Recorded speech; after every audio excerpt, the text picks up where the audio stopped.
Почти 50 дней и ночей боев, свыше 4 миллионов человек с обеих сторон, около 70 тысяч орудий и минометов, десятки тысяч танков и боевых самолетов. Масштаб Курской битвы побил рекорды предыдущих сражений и стал роковым для противника. Битва не на жизнь, а на смерть. Для советской армии это была одновременно и оборонительная, и наступательная операция.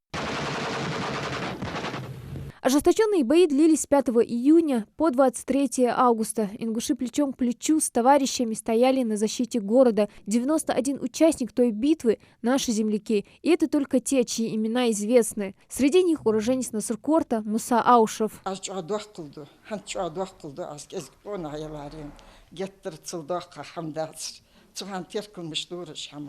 Адельгерей Мальсагов, Ахмед Султыгов, Султан Беков, Гилани Мальсагов и многие другие. На стенде, посвященном героям Курской битвы, в Музее краеведения представлены только 50 фотографий. Но поиски информации и исторических документов здесь не прекращаются ни на день. Есть и артиллеристы, и пулеметчики, связисты.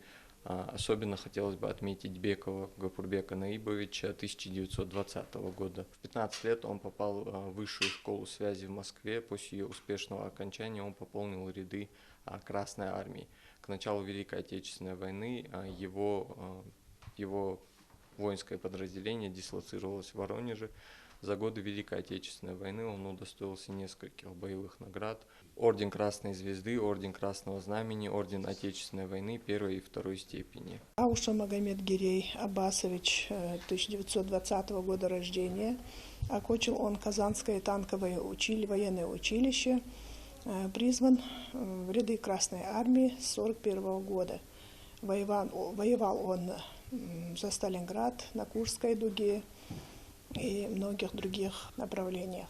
Окончил войну он в Берлине в 1945 году. Награжден он орденом Красного Знамени, Красной Звезды. Крупнейшее танковое сражение в мировой истории разворачивалось 80 лет назад. Это была попытка немцев отыграться за Москву и Сталинград. Но операция «Цитадель» оказалась для врага провальной. Последний выстрел в этом сражении прогремел 23 августа 1943 года. Битва на Курско-Орловской дуге закончилась победой советских солдат и освобождением Харькова. По официальным данным, в этом сражении погибло более 250 тысяч красноармейцев. За ценой этой победы, как и во всей войне, советские войска не постояли. Хадия Добриева, Новости 24.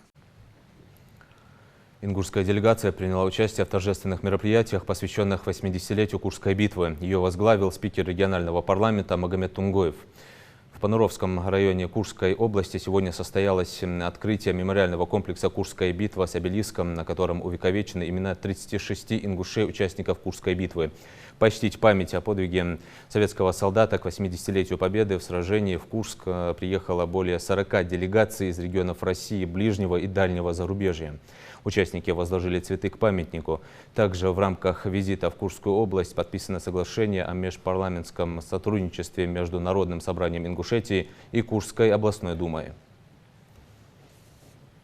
Мы имеем прямое отношение к этой победе, потому что здесь принимали участие более 50 представителей ингушского народа, малочисленного народа.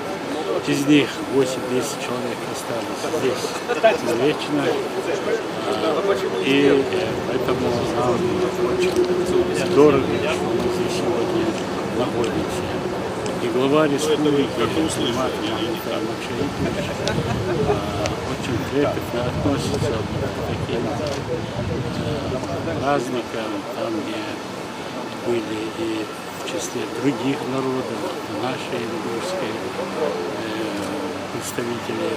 Поэтому с его помощью и с помощью непосредственно диаспоры, которые здесь проживают, в этом мемориальном комплексе установлен обелиск воинам, ингушам, которые находились в принимали участие.